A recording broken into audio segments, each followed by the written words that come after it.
오늘 하나님의 말씀은 열왕기상 8장 31절로 34절 단락의 말씀입니다. 솔로몬의 기도 이제 두 번째 살펴보도록 하겠습니다. 솔로몬은 성전 헌당 예배를 주관하면서 왕으로서 그리고 이제 더불어서 제사장의 역할까지 함께 수행했던 것입니다. 그는 법계 운반을 총지휘했고 헌당 예배를 시작하면서 성전이 건축되기까지 하나님께서 역사하신 것을 간략하게 해고했어요. 그리고 나서는 이제 백성을 향해 돌아서서 기도를 시작한 것입니다.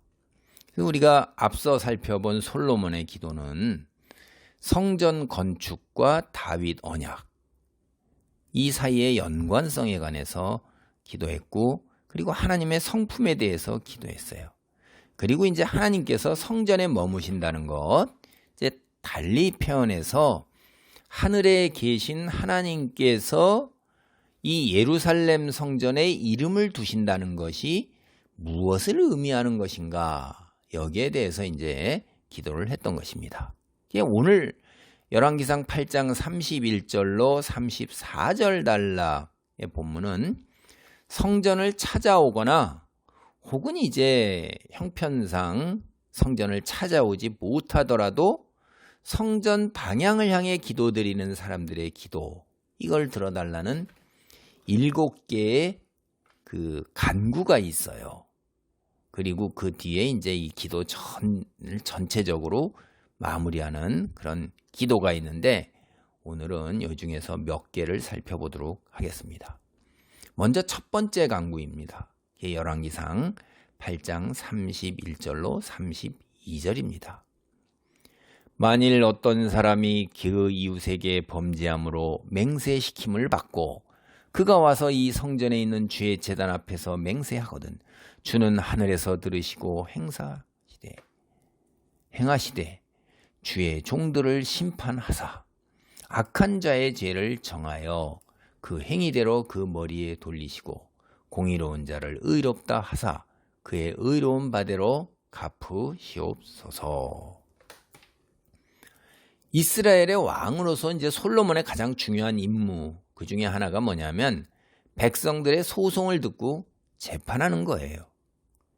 물론 대부분의 경우 이제 이 상소가 솔로몬에게까지 오기 전에 해결되었을 것이에요.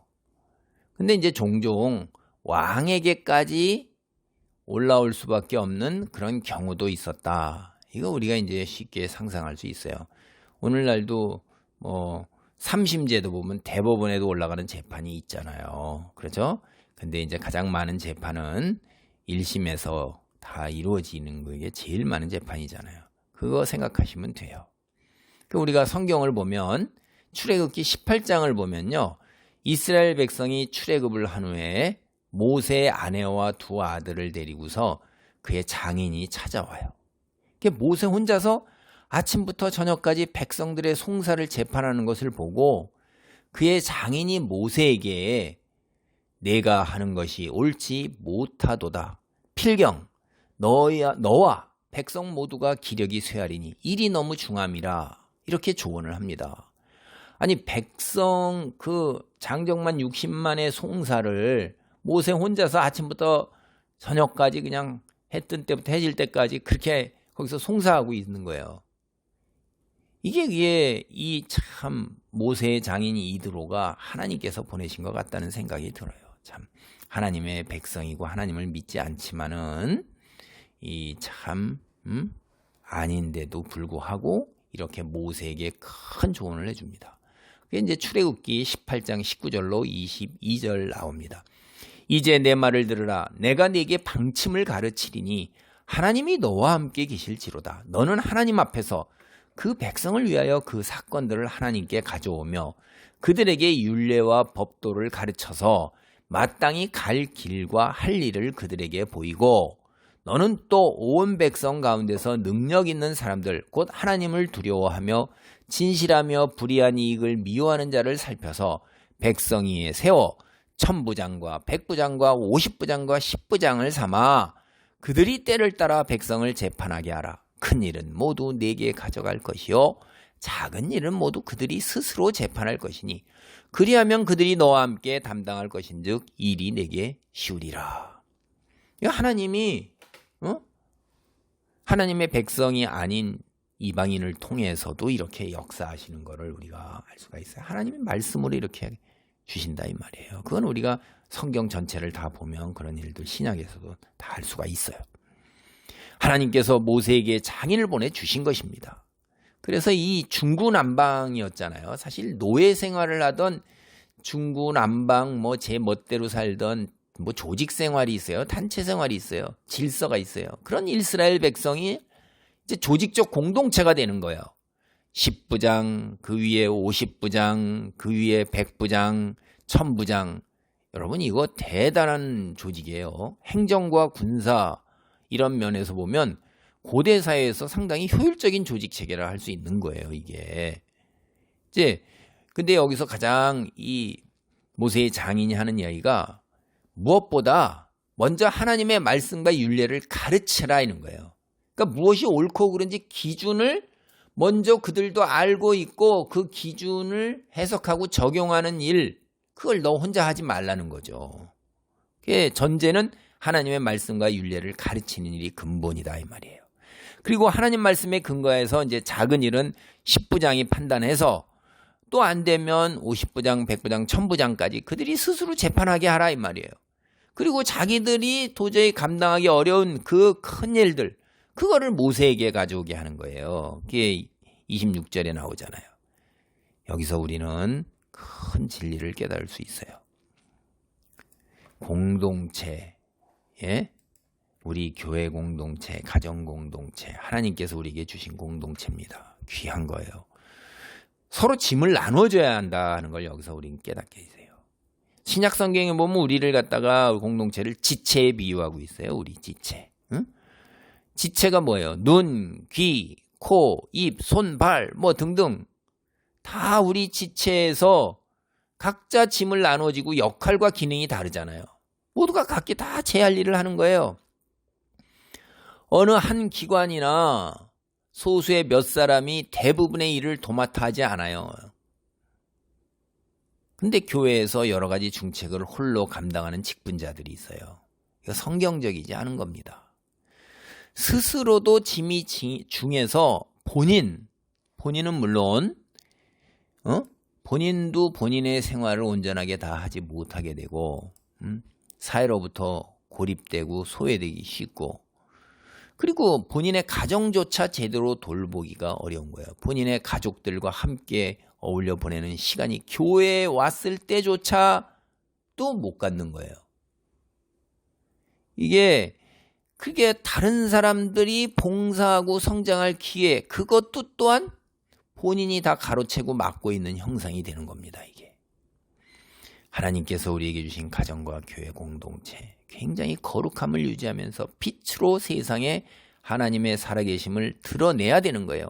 마치 이스라엘 민족이 온 열방에 하나님의 영광을 드러내야 되는 것과 마찬가지인 것입니다.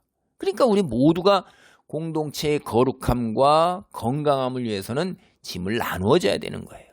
그것이 성경적이고 모두에게 은혜와 축복이 되는 것입니다. 재능이 있으면 있는 대로, 없으면 없는 대로 각자에게 주어진 분량만큼 짐을 나누어지는 거예요. 새끼 발가락 보고 눈 혹은 손이 하는 일, 머리가 하는 일을 감당하라고 얘기는 안 한단 말이에요. 새끼 발가락은 새끼 발가락으로 존재하면 그걸로 하나님께서 똑같은 상급을 주세요. 두뇌가 하든 눈이 하든 손이 하든 허리 척추가 하든 같은 상급을 주신다 이 말이에요. 있는 것 가지고 충성을 다하면 되는 거예요. 그래서 나는 재능이 없으니까, 나는 작은 사람이니까 이런 거 다 핑계거리가 되지 않습니다. 짐을 나눠줘서 분량만큼 공동체를 세워나가야 할 것입니다. 교회 공동체에서 몇 사람이 과다하게 직임을 차지하는 것, 이거 제가 이제 문제라고 말씀했지만은 사실 애시당 초서부터 무임승차를 하려고 하는 거, 이것도 큰 문제예요. 큰 교회로 사람들이 몰리는 것, 그 안에서 와서 그냥 예배만 드리고 가는데 예배 드리는 자세도 조차도 너 한번 무슨 얘기하는지 내 들어보마. 성가대 노래 잘하는지 내가 보마. 오늘 얼마쯤 예배가 제대로 잘 진행되는지 내가 한번 보마 하면서 푹신한 의자에서 마치 공연 보러 온 것처럼 극장이나 공연장에 의자에 앉아가지고선 에어컨 돌아가는 데에서 따뜻한 난방 잘 되는 데에서 헌금 몇 푼 드리면서 그냥 이렇게 앉은 방관자, 관객이 되는 거예요. 이게 오늘날 큰 교회의 또 큰 한 문제점이다 이 말이에요. 큰 교회를 제가 비난하는 게 아니에요. 그 본질이 뭐냐는 말씀을 잘 들으세요. 그렇게 해서 방관자로서 무임승차하고 봉사하며 자기가 하나님께 그 큰 공동체를 세우기 위한 작은 한 부분을 감당하는 일을 안 하는 그거를 지적하는 거예요. 교회 공동체는 모두가 함께 짐을 나누어줘야 원활하게 제대로 기능을 다할 수 있습니다. 그래서 사역자 혹은 지도자가 공동체의 짐을 나누어 질 것을 제안을 하면 집사를 드리거나 이런 혹은 교사, 성가대, 구역장, 선교 단체 등등 이야기를 하고 권하면 하나님께 기도하고 순순히 따라야 하는 거예요. 내가 과연 그런 자격이 될까? 혹은 나는 그런 재능과 능력이 없어요. 나는 시간도 안 나고 재력이 없어요. 이렇게 단호하게 거절한다. 이건 성경적이지 못해요. 하나님께서 시간도 주고 재능도 주고 돈도 주실 거예요. 그렇지 않으면 하나님께서 더 자기에게 적합하고 적절한 그런 직분, 봉사를 하도록 옮기십니다. 하나님께서는 새끼발가락이라고 무시하거나 그러지 않아요. 오히려 성경적 공동체에서는 소자, 작은이 사회에서 소외되고 약한 자들을 더 큰 자로 받들어요. 성경은 그랬습니다. 그러니까 우리 모두는 부족한 사람이에요. 우리는 작은 사람이라 이 말이에요. 성경에 나오는 소자예요. 그러나 하나님께서 그런 자들을 들어서 쓰시는 거예요. 성경은 참 기가 막힌 거예요. 세상 사회하고는 공동체하고는 세상의 공동체하고는 세상과는 완전히 거꾸로예요. 그런 자들을 일으켜 세워서 오히려 가진 자들을 부끄럽게 하시는 분이 하나님이세요. 약자들을 들어 쓰셔서 능력자들을 부끄럽게 하시는 분. 거기에 하나님의 능력이 드러나는 거예요. 전능하신 하나님이 당신의 일을 하는 방식이 바로 이런 거예요. 당신의 능력을 세상에 드러내는 방식. 작은 자, 능력이 적은 자들, 약자들, 그들을 강한 자로 능력 있는 자로 세우시는 거예요. 그래서 우리는 지도자들이 우리에게 직임을 부탁하면 아멘으로 그냥 화답하면서 기꺼이 즐거운 마음으로 수락해야 돼요. 그리고 날마다 하나님께 지혜와 능력 주시기를 기도해야 합니다. 성경 말씀에 뭐라고 되어 있냐면 꾸짖지 아니하시고 성령의 사역을 통해 지혜와 능력을 후히 주시는 하나님께 간구하라는 거예요. 그래서 하나님의 놀라운 임재를 체험하라는 거예요.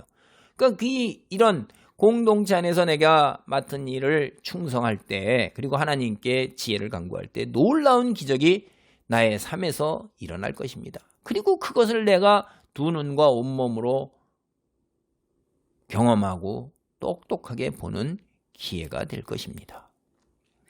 본문으로 돌아와서 32절을 보면 솔로몬은 하나님께 직접 판결하시기를 기도했어요. 이 간구는 실제로 하나님께서 하늘에서 직접 재판해 달라는 것이 아닙니다.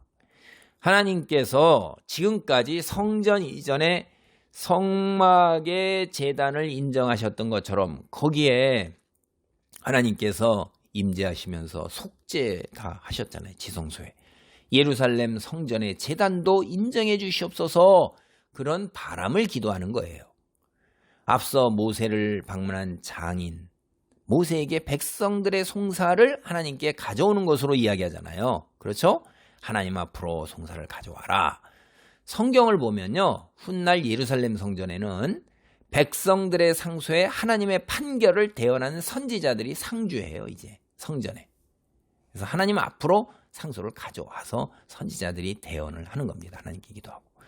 그런 맥락이에요. 솔로몬이 지금 이런 기도를 드리는 건 같은 맥락에 이런 맥락에서 하나님께 기도를 하고 있는 것입니다. 재판은 하나님께만 속한 거예요. 하나님께서만이 옳고 그름을 판결하실 수가 있어요. 옳고 그름에 대해서 생각하고 또 미루어 짐작하고 따져보는 것, 이거 누구나 할 수 있어요. 아니 그래야 되는 겁니다. 마땅히 우리에게 이성과 감성을 주고 그러셨으니까 당연히 그래야 되는 거예요.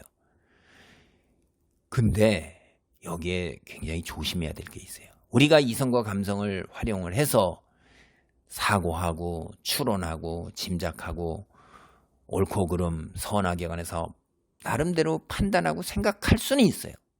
근데 판단의 기준이 뭐야 되냐? 하나님 말씀이어야 된다는 거예요.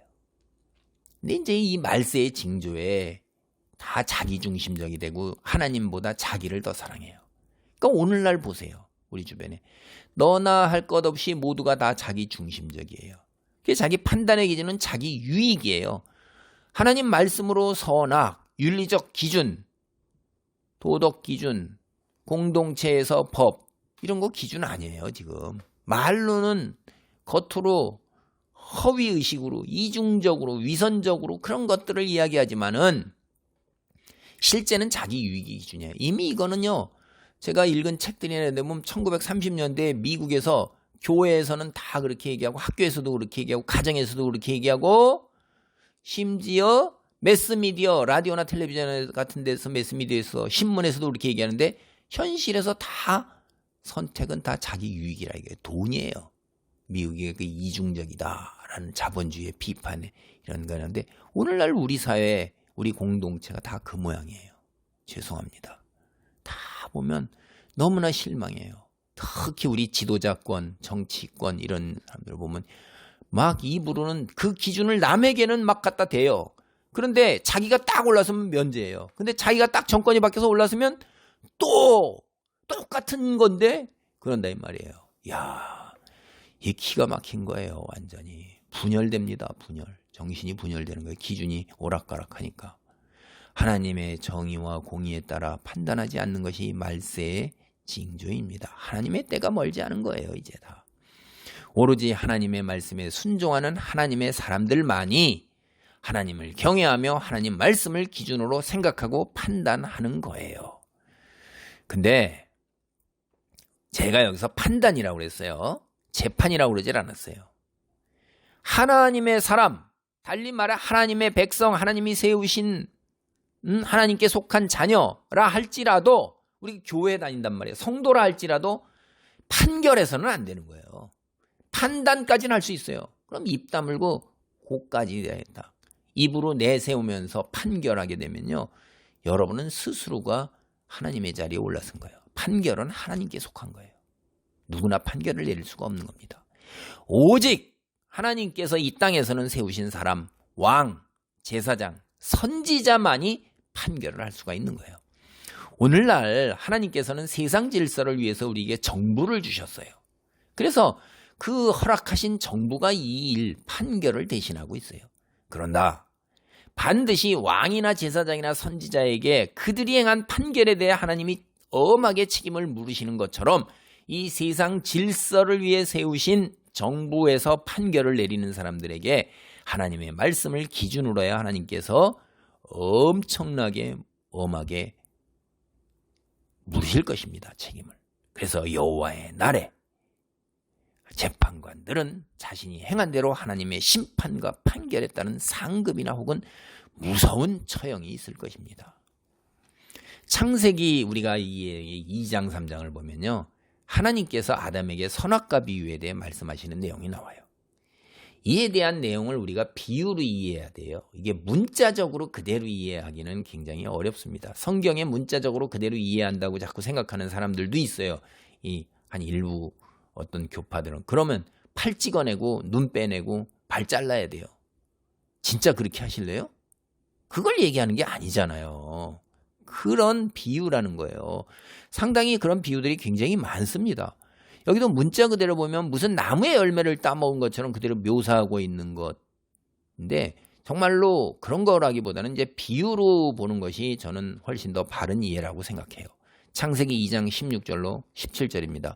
여호와 하나님이 그 사람에게 명하여 이르시되 동산 각종 나무의 열매는 내가 임의로 먹되 선악을 알게 하는 나무의 열매는 먹지 말라. 내가 먹는 날에는 반드시 죽으리라. 하나님께서 아담에게 에덴 동산에 있는 각종 나무의 열매는 마음대로 먹게 하셨지만 선악과는 먹지 말라고 명하셨습니다. 만약 하나님의 말씀을 어기고 선악과를 먹을 경우 반드시 죽을 것이라고 말씀하셨어요. 이제 여기서 선악과가 과연 무엇일까에 대해서 이제 여러 가지 주장이 많습니다. 그 중에 하나는 바로 재판하는 권세로 이해하는 거예요. 제가 오늘 이 재판하는 권세로 이해하는 그런 입장에서 말씀을 드리겠어요. 재판하고 판결, 이 권세가 오로지 창조주이며 통치자 되신 하나님께 속해 있는 거예요. 근데 이 아담이 피조물의 분수를 넘어서서 창조주 통치자 되신 하나님의 권세를 탐해서 하나님 말씀에 순종하지 않는 겁니다. 즉 이게 뭐냐면 하나님께서 하신 말씀을 기준으로 해서 생각하고 살아야 되는 거예요. 선악과를 따먹지 말라 그랬으면 그 말씀을 지켜야 되는 거예요. 먹으면 죽으리라 했는데 혹 죽을까 하노라 이 말씀도 살짝 변개시키잖아요. 그리고 그걸 거부하고 자기 중심적이 돼서 자기 기준을 갖고 자기 탐욕 뭐예요? 사탄이 뭐라고 그랬냐면 하나님처럼 될 것이다 그러니까 하나님처럼 되고자 그게 자기 기준이란 말이에요. 그리고 자기 중심이에요. 피조물의 분수 그 위치를 지키는 걸 거부하는 거예요. 자기 탐욕을 채우는 거죠. 사탄은요 오늘날 세상 사람들에게 여전히 아담처럼 거짓말로 접근해요. 전략이 똑같아요. 사탄은 그 본질 하나가 거짓이에요. 거짓으로 유혹이에요. 그리고 되돌려주는 건 뭐예요? 그 자기를 따라서 한편이 되었는데도 돌아오는 거는 잘했다는 칭찬과 상급이 아니라 저주와 죽음이에요. 야, 이게 기가 막힌 거예요. 그러니까 이 악한 무리들은요 한편이 돼도 걔네들끼리 어울려서 지네끼리 우리가 남이냐 했는데 남이에요. 남만 또 못한 저주와 그 갈취, 수단 방법으로 이용해 먹는 것 이런 걸로 그냥 다 돼가는 거예요. 악이죠. 악하고도 악해요. 본질상 거짓과 악이 그냥 참 말도 못하는 겁니다. 그래 아담에게 하나님이 계시지 않다. 오늘날 세상 사람에게 이렇게 거짓말을 하는데 아담에게는 이제 그렇게 거짓말 못하잖아요. 왜냐하면 하나님과 동행하니까. 그래서 이제 하나님처럼 될 수 있다. 이런 거짓말로 유혹한 것입니다. 그런데 오늘날 세상 우리에게는 사탄은 하나님이 어디 계시냐? 귀신이 어디 있느냐? 이런 걸로 이제 거의 다 세상 사람들을 휘어잡고 있습니다. 그래서 아이고 하나님이 안 계셔. 귀신이 어디 있어? 이럴 때 그들이 미소 짓고 있는 거예요. 네가 영적인 존재, 감히 물질적인 세상에 살면서 세상이 전부인 줄 알고 네가 뭘 알아? 하면서 미소 짓고 있는 겁니다. 창세기 3장 3절로 6절입니다. 동산 중앙에 있는 나무의 열매는 하나님 말씀에 너희 먹지도 말고 만지지도 말라 너희가 죽을까 하노라 하셨느니라. 뱀이 여자에게 이르되 요게 이제 뭐냐면 죽을까 하노라 반드시 죽을 것이니라 이렇게 얘기했는데도 요 이제 여자가 죽을까 하노라 이렇게 하는 거예요. 그러니까 뱀이 여자에게 이르되 너희가 결코 죽지 아니라 너희가 그것을 먹는 날엔 너희 눈이 밝아져 하나님과 같이 되어 선악을 알 줄 하나님이 아심이니라. 여기에 그러니까 선악을 안다. 선악하는 건 재판장이 되어서 내 멋대로 내 기준대로 산다 이 말이에요. 눈이 밝아진다. 이런 게 다 비유잖아요. 그래서 싹 해갖고 지가 천하를 다 아는 것 같이 되는 거예요. 그래갖고선 자기 중심적으로 돼야 하나님 사랑보다 하나님 말씀보다 자기 중심으로 자기 쾌락, 자기 탐욕 이렇게 하고 살고 가는 거예요. 그래갖고 죽고 끝나는 거예요. 그냥 거룩한 삶을 못 사는 겁니다. 하나님같이 된다는 내용, 눈이 밝아져 선악을 알게 된다. 이게 선악을 안다는 것, 이거 무엇이 옳고 그런지 판결하는 권세를 얘기하는 거예요. 근데 고대 근동정서에서요, 이제 여기 이런 것들 우리가 고대 근동에 하나님께서 주신 말씀, 고대 근동에서 또 똑같이 이런 문화적 배경을 가지고 이해를 해야 되잖아요. 왕만이 백성의 송사를 재판하여 판결을 내려요. 근데 결정적이고 최종적이에요. 왕이 내린 판결에 대해서는 왈가왈부가 없어요. 만약 왕의 판결을 거부할 경우는 목숨으로 그 대가를 치러야 되는 거예요. 왜냐? 왕은 신의 자녀예요. 신과 같은 자녀예요. 그러니까 왕은 잘못 판단하고 잘못을 저지를 수가 없어요. 왕은 실수가 없는 거예요. 근데 이런 맥락, 이런 이야기가 제가 읽은 이야기에도 똑같은 내용이 있어요. 이슬람의 한 왕이 병에 걸려서 이제 유명한 의사의 수술을 받고 회복했어요. 근데 이제 의사가 고민인 게 이 굉장히 유명한 의사예요. 수술비하고 치료비를 왕에게 청구해야 되는데 이게 이제 문제예요. 자기가 청구하는 액수가 너무 많으면 왕의 노여움을 살 거고 또 너무 적게 하면 왕의 자존심을 건드려서 이거 노여움을 사요. 어찌됐든 간에 다 자신 목숨은 위태롭게 되는 거예요.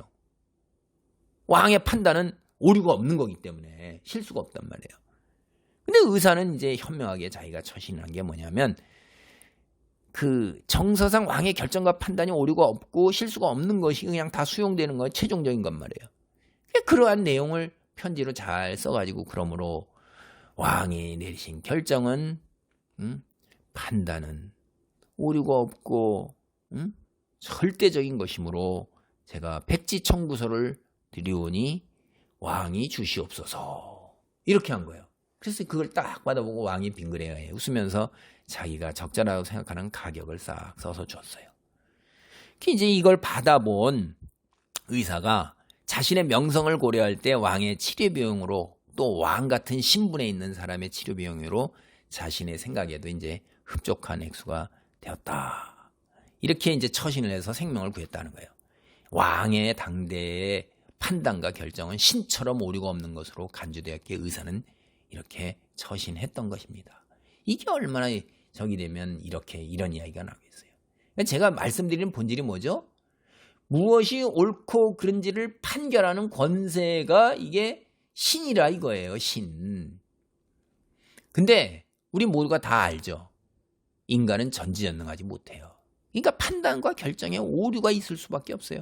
모든 증거를 가지고 다 추론하고 미루어 짐작을 해서 따져보아도 100% 완전한 결정과 100% 완전한 판단을 내리지 못합니다. 오직 여호와 하나님만이 전지전능하시기 때문에 모든 것을 다 알고 계시고 이 말은 모든 사람의 마음을 다 꿰뚫고 계시다는 거예요. 진실과 거짓을 다 판별하실 수 있다 이 말이에요. 여기 성경에 나오는 솔로몬보다 더 뛰어난 지혜를 가진 사람이 누가 있어요? 근데 그가 왜 이런 기도를 해요? 모든 재판을 하나님처럼 행할 수 없다는 걸 자기도 잘 아는 거예요. 인간의 한계를 알고 인정하고 고백하는 거예요. 그래서 증인이나 증거가 불충분한 혼란스러운 송사를 재판할 때 이 솔로몬의 이러한 간구 기도는 더욱더 절실하고 의미 있는 거예요. 이게 굉장히 의미 있는 기도가 되는 것입니다. 이런 재판, 굉장히 어려운 재판, 송사에 연루된 옹고와 피고 쌍방을 모두 데려다가 성전의 제단에 맹세하게 하는 거예요. 그리고 하나님의 판결을 바라는 겁니다. 이게 이제 일종의 방법이죠. 진실을 말하게 하고 진실을 말하지 않는 자는 하나님의 심판을 받아 하나님이 내리시는 벌을 받게 하는 것입니다. 이게 출애굽한 외에 모세가 내릴 때 제사장들에게 이렇게 쭉 구구절절히 가르칠 때 이 하나님의 심판을 하는 그런 것도 여기 그 모세 거기에 보면 나옵니다. 이러한 절차를 염두에 두고서 이제 솔로몬은 제단에 와서 맹세하는 자들을 옳게 판단하달라고 기도했던 것입니다. 솔로몬의 기도 중에서 두 번째 간구가 열왕기상 8장 33절로 34절입니다. 만일 주의 백성 이스라엘이 주께 범죄하여 적국 앞에 패하게 되므로 주께로 돌아와서 주의 이름을 인정하고 이 성전에서 주께 기도하며 간구하거든 주는 하늘에서 들으시고 주의 백성 이스라엘의 죄를 사하시고 그들의 조상들에게 주신 땅으로 돌아오게 하옵소서. 모세는 이미 율법을 통해서요 이스라엘이 죄를 지으면 하나님께서 그들을 이방인의 손에 내어줄 수 있다고 경고했어요. 레위기 26장 17절, 신명기 28장 25절에 나와 있는데 신명기를 보겠습니다. 여호와께서 내 적군 앞에서 너를 패하게 하시리니 내가 그들을 치러 한 길로 나가서 그들 앞에서 7길로 도망할 것이며 내가 또 땅의 모든 나라 중에 흩어지고 포로로 잡혀간다는 얘기잖아요. 뒤에 이제. 그게 솔로몬도 이미 이러한 모세의 경고를 잘 아는 겁니다. 여호수아 이후로 사사시대의 역사를 통해서 그런 일들이 있었던 역사적 사실, 실제로 이런 일이 있었잖아요. 이것도 잘 아는 거예요. 제가 예를 들어보면 솔로몬이 여호수아 시대 때 아간의 죄 때문에 아이성을 정복하지 못한 것, 여호수아 7장 1절로 17절이에요.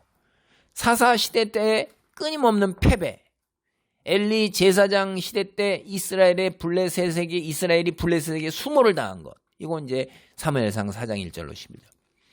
이런 것들이 바로 모세가 경고한 말씀을 입증하는 사건이라는 걸 솔로몬은 이미 잘 알고 있는 것입니다. 여러분, 우리가 잘 알죠. 우리도. 하나님께서 이스라엘 백성과 맺으신 시내산 언약이 양면성을 지니고 있다는 걸 우리는 잘 알아요. 우리가 하나님이 사랑의 하나님인 동시에 어미하신,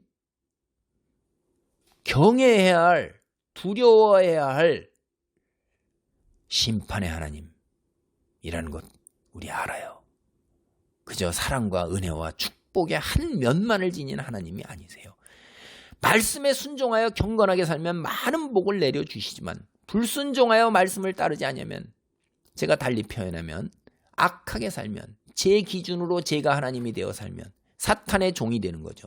하나님의 진노의 심판으로 벌이 임하게 된단 말이에요. 그게 시내산 언약이에요. 제가 다시 말씀드려요.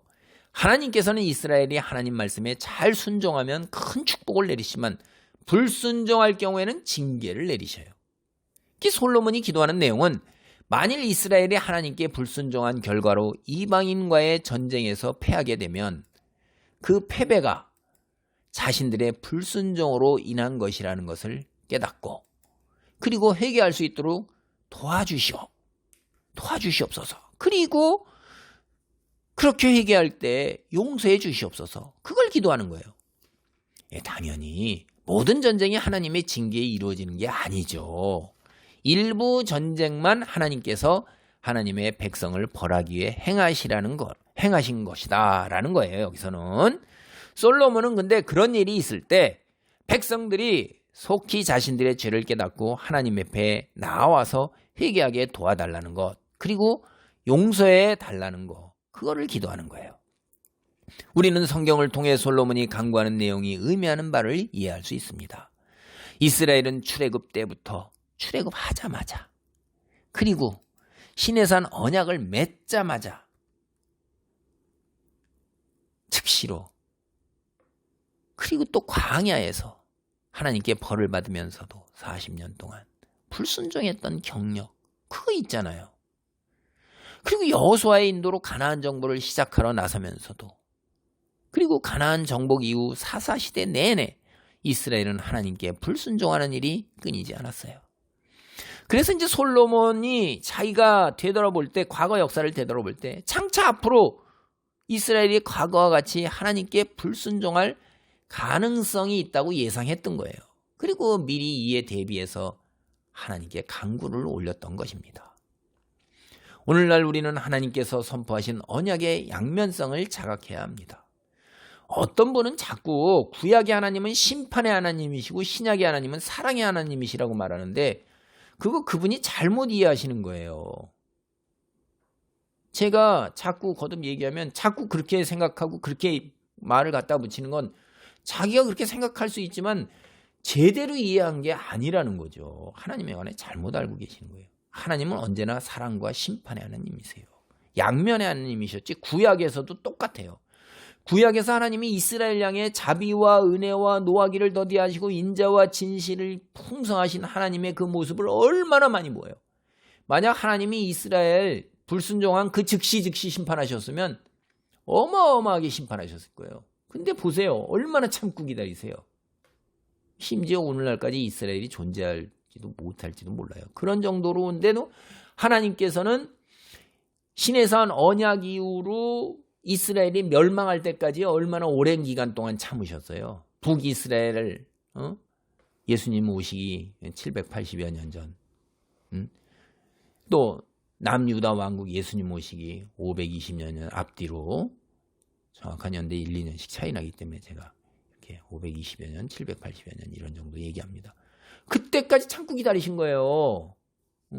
얼마나 오래 기다리셨어요. 불순종하셨어도. 그때 이제 이스라엘을 심판하셔서 세상에 흩으시는 거 아닙니까?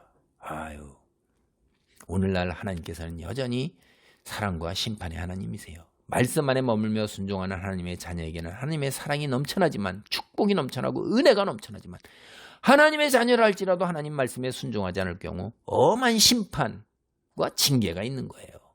행한 대로 갚으시는 원리, 구약뿐 아니라 오늘날에도 여전히 통용되는 성경 원리입니다. 성경 전체의 원리가 행한 대로 딱 거기까지예요. 그 이상 넘어서지 않습니다. 그것도 하나님의 은혜와 자비입니다. 그러므로 우리는 솔로몬의 기도처럼 우리 역시 늘 하나님 말씀에 순종하는 삶을 살고자 애를 써야 하고, 불순종으로 인해서 때로 징계를 받을 경우에 때로 즉시로 회개하고 하나님께로 다시 돌아와야 하는 거예요. 이게 우리에게 준 최선이에요. 오늘 말씀을 정리합니다. 솔로몬은 하나님의 정의와 회개할 경우 용서를 강구했습니다. 우리의 삶의 여정에 하나님의 공의와 정의가 넘쳐나기를, 그리고 우리가 하나님 말씀에 순종함으로 하나님의 거룩함을 세상에 드러내는 그런 소명을 잘 감당하기를 기도합니다. 하나님께서는 우리의 삶을 통해 이 세상이 하나님의 공의와 정의 그리고 거룩함, 이런 것들이 드러나도록 우리를 택하여 세우신 거예요. 그리고 가정과 교회 공동체를 허락하신 것입니다. 우리 모두 이 소명을 잘 감당하는 은혜가 있기를 바랍니다. 아멘. 할렐루야. 하나님 감사합니다. 우리의 부족함과 연약함과 무지함에도 불구하고 예수 그리스도를 통하여 우리를 아버지 하나이며 하나님 나라의 백성이 되도록 인도하시고, 아버지 오늘까지 지켜주신 거 감사합니다. 너무나도 부족하지만 연약하지만 아버지 우리의 믿음을 일으켜 세우시고 주님의 거룩함을 온 세상에 드러내며 하나님의 복음을 전하는 아버지 그 소명을 잘 감당할 수 있도록 주의 장중에 보호하시고 성령이 인도하시고 주의 말씀의 권능으로 우리를 채워 주옵소서. 주님 홀로 영광 받으시기를 바라옵고 예수 그리스도 이름으로 기도하옵나이다. 아멘.